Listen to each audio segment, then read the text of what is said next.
अस्सलाम वालेकुम viewers. Today is our lecture 4 of C plus plus programming. तो कल के लेक्चर में हमने ई फॉर एल्स की एग्जांपल्स पढ़ी थी। तो आज हम पढ़ेंगे स्विच स्टेटमेंट के बारे में।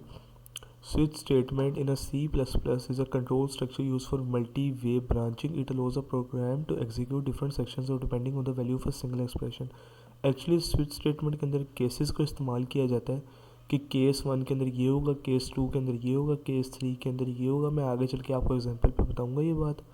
The switch statement is particularly useful when dealing with the multiple possible values of a single variable, as it is often more readable and efficient than cleaning multiple if statements.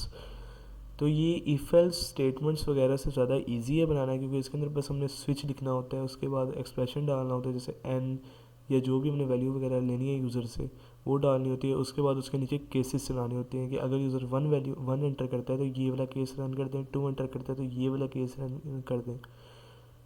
इसका syntax ये है, आप इसका screenshot लेना चाहें तो ले सकते हैं सिंटेक्स का। तो अब हम इसकी एक एग्जांपल करेंगे।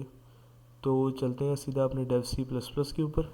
तो व्यूअर्स आ चुके हैं हम अपने डेव सी प्लस प्लस के ऊपर। अब हम एक सबसे पहले एक सिंपल स्विच स्टेटमेंट की एग्जांपल बनाएंगे, जिसके अंदर अगर कोई भी बंदा एक वैल्यू एंटर करता है तो उसके हिसाब से केसों को रन किया जाएगा। जैसे अगर 1 एंटर करता है तो केस 1 रन किया जाएगा, 2 एंटर करता है तो केस 2 रन किया जाएगा। तो सबसे पहले हम लिखेंगे इंक्लूड और ऐड करेंगे अपनी लाइब्रेरी को सी प्लस प्लस की, जो कि है iOS स्ट्रीम।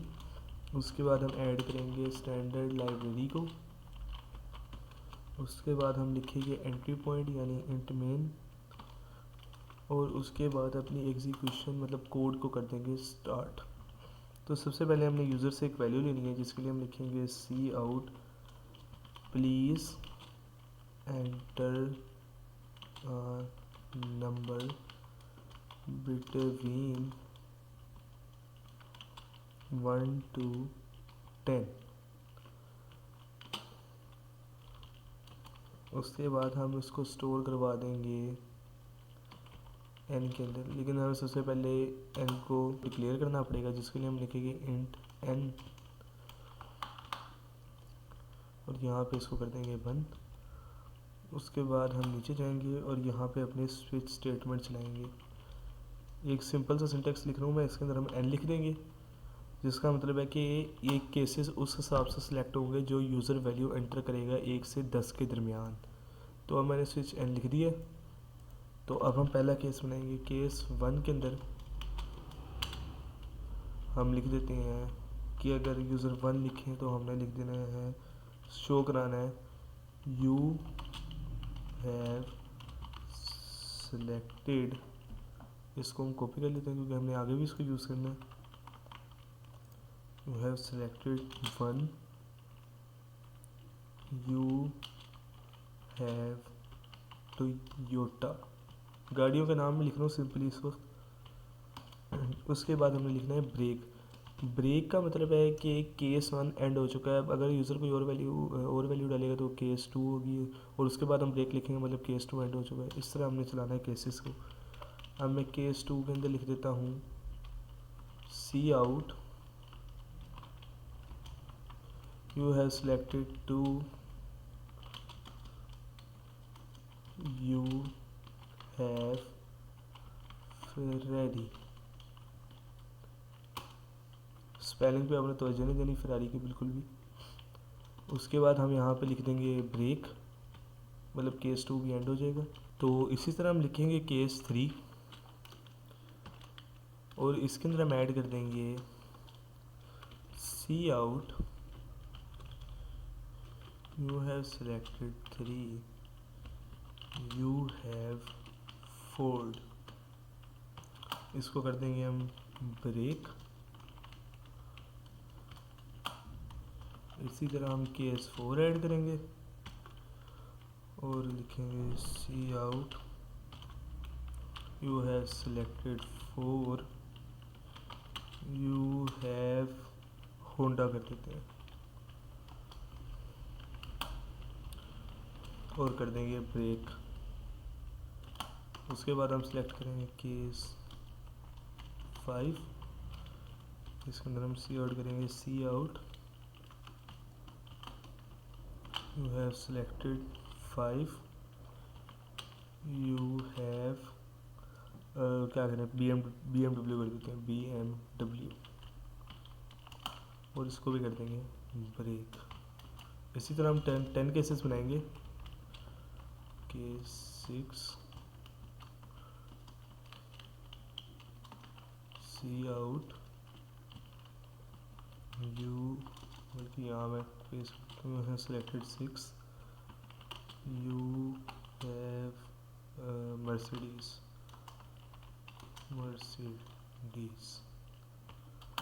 अब हम चले जाते हैं, थोड़ा सा नीचे कर लेते हैं इसको और लिख देते हैं break.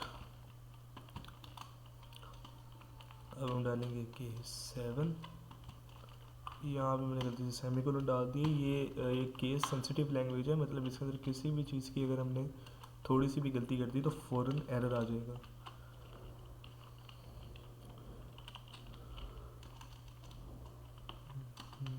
selected 7, you have Tesla,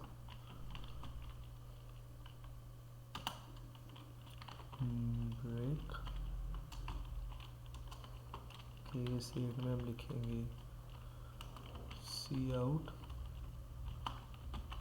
you have selected 8, you have Audi, break।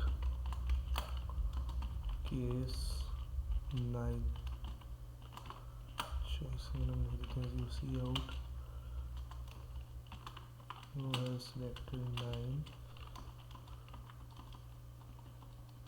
you have Hyundai, ठीक है, Hyundai कर देते हैं, इसको करेंगे नीचे और कर देंगे ब्रेक। अब हम लिख देते हैं केस 10, जो कि हमारा फाइनल केस होगा, last case, C out, you have selected 10, you have Nissan, ठीक है, इसको भी कर देंगे हम ब्रेक। और अब हम एक डिफ़ॉल्ट ऐड करेंगे। डिफ़ॉल्ट का मतलब है कि अगर जो हमारा यूज़र है उसने इन केसेस के अलावा कोई वैल्यू लिखी तो वो डिफ़ॉल्ट के अंदर लिखी जाएगी। अब डिफ़ॉल्ट के अंदर हम लिख देते हैं, बल्कि डिफ़ॉल्ट का वो भी लगाना है, एक मिनट, ये, और डिफ़ॉल्ट के अंदर लिख देते हैं C out, epsilon naught available, इसको भी कर देते हैं हम एंड। अब हम नीचे जाते हैं, इन स्पेसेस को ख़त्म करते हैं, चलिए ऑप्शन नॉट अवेलेबल आ गया। अब इसके नीचे हम लिख देंगे रिटर्न 0। तो ये प्रोग्राम हमारा रेडी हो गया। हाँ ठीक है, अब इसको हम करेंगे कंपाइल। तो एरर और वार्निंग 0 आने का मतलब है कि हमारा प्रोग्राम बिल्कुल ठीक बन गया, हमने इसको कंपाइल कर लिया। अब हम इसको रन करेंगे।